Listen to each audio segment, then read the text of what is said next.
The outgoing head of the federal government's multi-billion-dollar future fund has taken a swipe at Labor's carbon and mining taxes.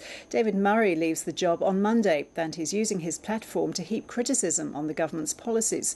Mr Murray should give Tony Abbott extra ammunition for his anti-carbon tax campaign, but instead the opposition leaders had to hose down an entirely different controversy of his own making. George Roberts reports from Canberra. Sorry isn't a word some people use lightly. Well, I've just said I regret it, Carl, and I guess it was inappropriate banter.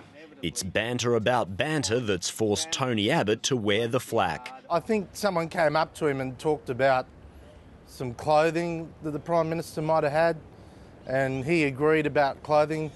It is a no-go area for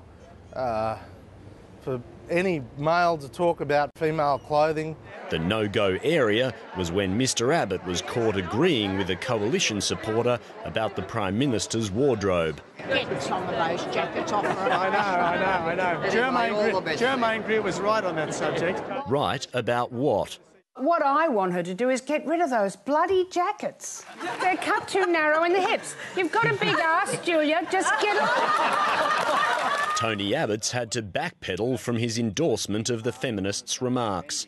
Well, look, it was an off-the-cuff remark responding to an observation of the member of the public. I shouldn't have said it, and I regret it, Carl.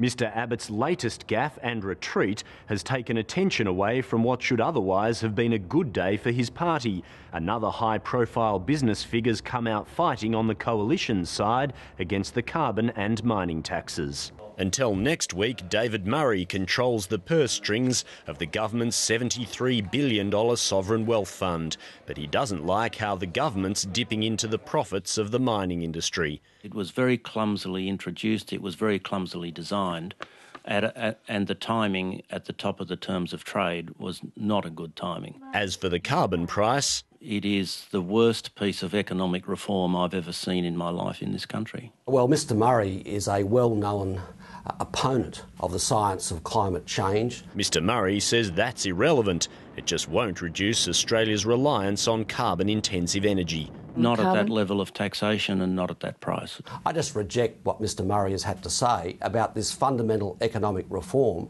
And he can, because the tax is sure to start in July. George Roberts, ABC News, Canberra.